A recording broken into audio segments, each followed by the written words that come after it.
Did you know that up to 70% of juniors stop playing tennis by the age of 13? In this video, I'm going to share with you 3 opinions on why I believe this happens, and also 3 solutions as well. So here are 3 reasons why I believe players stop playing tennis.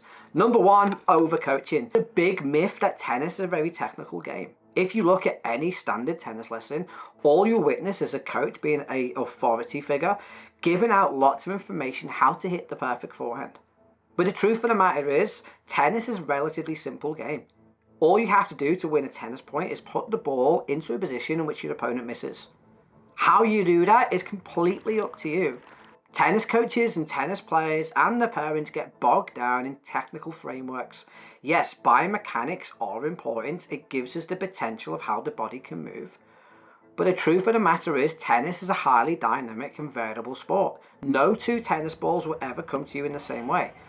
Therefore, no 2 shots will ever be the same. So what tends to happen in most tennis lessons is we have the robotic, boring drills.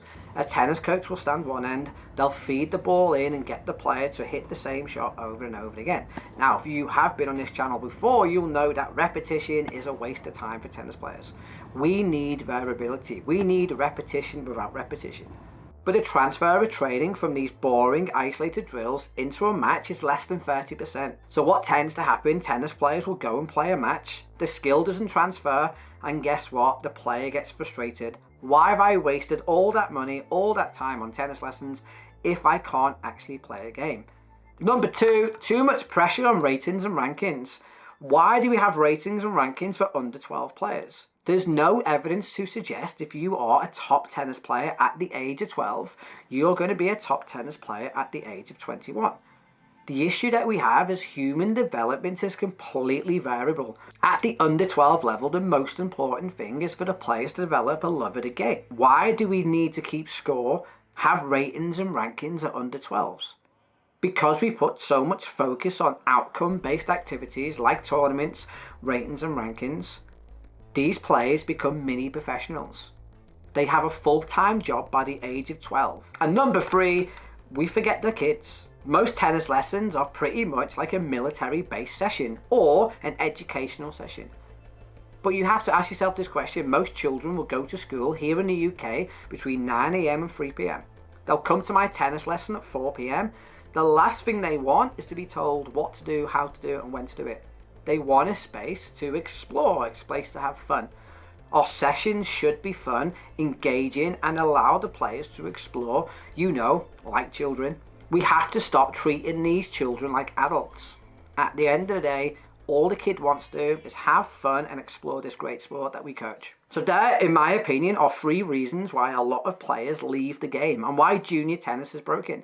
I would say 99% of tennis lessons that I see are overcoaching, boring, military-style sessions. But let's balance it out. Let me give you 3 solutions in which we can keep players in the game and increase your retention levels. Number 1, purpose of play over regimented drills. If you follow the constraint-led approach or ecological dynamics, you will know that a coach like myself will create an environment in which the player is allowed to explore multiple different solutions. Notice the word environment and explore.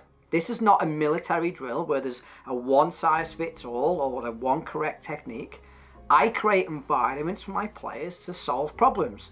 They're also allowed to explore various movement solutions. I don't choose whether my player hits a one-handed or two-handed backhand.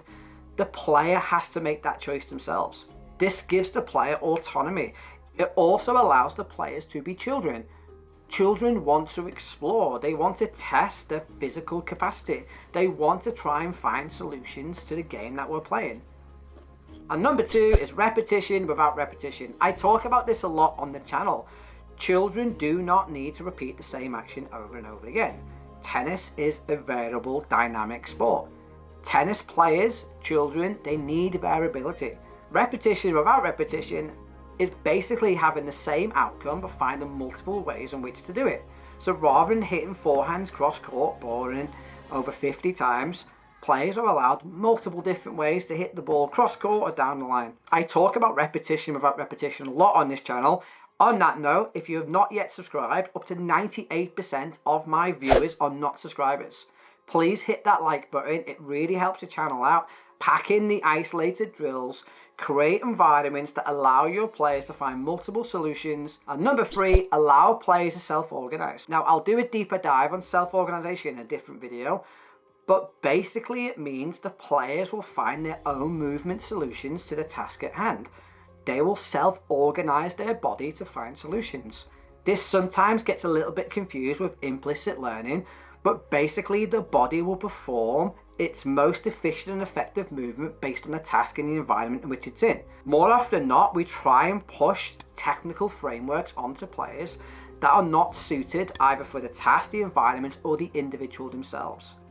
We should allow players to find their own solutions. If you look at top players like Danny Medvedev, you would say he hasn't got perfect technique. He hasn't for me, but he has for Danny Medvedev. My technique is not the right technique for Roger Federer.